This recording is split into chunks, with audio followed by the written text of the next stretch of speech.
Ahmedabad airport પર ફ્લાઇટમાં બોમ્બની ધમકી મળી છે। જેહાદથી આવેલી ઇન્ડિગોની ફ્લાઇટમાં બોમ્બથી ધમકી મળી છે।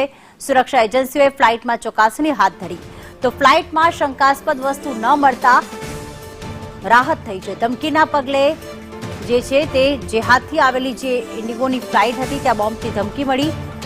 સુરક્ષા એજન્સીઓએ ફ્લાઇટમાં ચકાસણી હાથ ધરી છે અને જે પ્રમાણે બોમ્બની ધમકી મળી છે તેને લઈને હવે તપાસ કરવામાં આવી અને તપાસમાં શંકાસ્પદ વસ્તુ ન મળતા રાહતના સમાચાર સામે આવ્યા છે। ધમકીના પગલે એરપોર્ટની સુરક્ષા પણ વધારી દેવામાં આવી છે।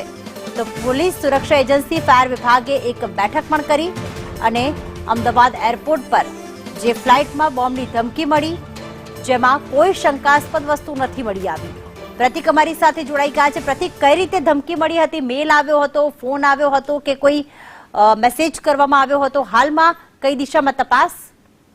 પ્રીતિ, જેદ્દાથી અમદાવાદ ઇન્ડિગોની ફ્લાઇટ આવી હતી 9:30 વાગ્યાની આસપાસ અને આ ફ્લાઇટમાં બોમ્બ હોવાનો મેસેજ સુરક્ષા એજન્સીઓને મળ્યો હતો।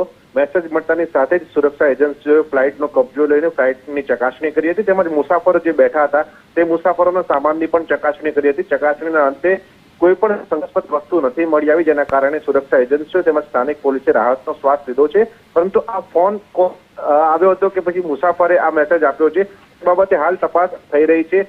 પરંતુ હાલ મહત્વની વાત એ છે કે ફ્લાઇટમાંથી કશું જ મળી નથી આવ્યું। અવારનવાર એરપોર્ટ ઉપર આ પ્રકારના ફોન કોલ્સ આવતા હોય છે અને એરપોર્ટની સુરક્ષા વધારવા માટેની પણ હાલ પ્રક્રિયા કરવામાં આવી રહી છે। સ્થાનિક પોલીસ અને સુરક્ષા એજન્સી તેમજ ફાયર વિભાગની ટીમ દ્વારા હાલ એરપોર્ટ ની અંદર એક મીટિંગ યોજવામાં આવી રહી છે અને આ મીટિંગમાં અમદાવાદ એરપોર્ટ ઉપર જે ફ્લાઇટો આવી રહી છે તો જે ફ્લાઇટો જઈ રહી છે તે ફ્લાઇટોની સુરક્ષા કેવી રીતે વધારી શકાય તે બાબતોનું ચકાસણી કરવામાં આવી છે તેમજ તે બાબતે મીટિંગમાં ચર્ચા કરવામાં આવી છે અને આગામી દિવસોમાં એરપોર્ટની સુરક્ષા વધારવામાં આવશે, કારણ કે લગભગ છેલ્લા 3 મહિનામાં આવા 3 થી 4 કોલ મળી આવ્યા છે, જેના પગલે એરપોર્ટ પોલીસ હોય કે પછી સુરક્ષા એજન્સીઓએ તે કાચું કાપવા નથી માંગતી અને આ જ કારણથી હવે સુરક્ષા એજન્સીઓ દ્વારા સઘન તપાસ શરૂ કરવામાં આવી છે।